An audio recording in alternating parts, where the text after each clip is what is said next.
that's greatly going to affect how you shoot is your grip. And your grip is different, a little bit different for a revolver than it is an automatic. And we'll show you some close-ups as well that go over this. But the way I like to explain it to somebody that's new that seems to work fairly well is you want to stand with your feet about shoulder width apart. You want your weight on the balls of your feet and your knees slightly bent, so you're leaning a little bit forward, if anything. People have a tendency to stand with their legs close together or to put their weight on their heels, and when they do, you're very much off balance. If your weight's on your heels and you experience recoil, well, it's going to push you over backwards very easy.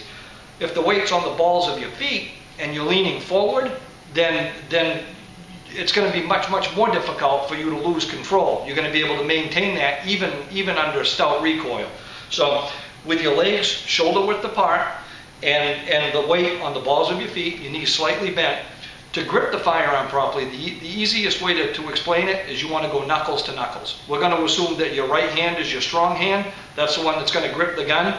So with a good grip on it, you don't want to squeeze it like your hand's got to go through the magazine well, and you don't want to hold it so lightly you don't have control. You just want positive control. Knuckles to knuckles. So your knuckles on this hand are going to go right around the knuckles of this hand, and then thumbs on the left-hand side. So that's going to be a proper way to hold your pistol. Knuckles to knuckles, thumb to thumb. Just like this. And then your thumb is on the left-hand side. What that allows you to do is to purchase as much real estate on this firearm as possible. You've got it all covered here. You've got it all covered on the left side.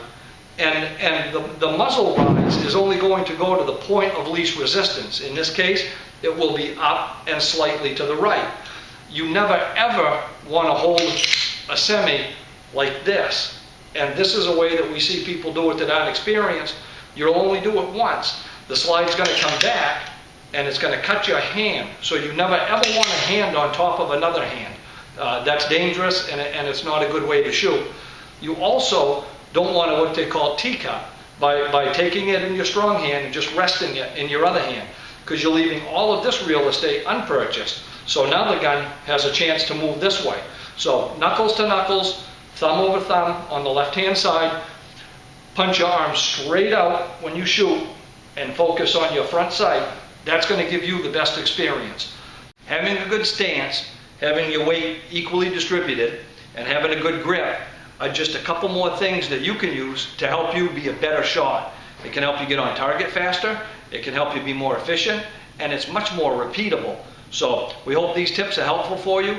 When you're here at the range, we've got several people on staff that are instructors, and as well as the one-on-one classes and the group classes that we teach. If you'd like a tune-up or you want them to evaluate something that you're doing or you just have a question, everybody's happy to help. So please don't be afraid to ask. Stop on in. We're at 179 Maine Road in Holden. You can park out by the MiG fighter jet in the driveway. It's a dead giveaway. There's plenty of room for you too. Or you can visit us at mainemilitary.com.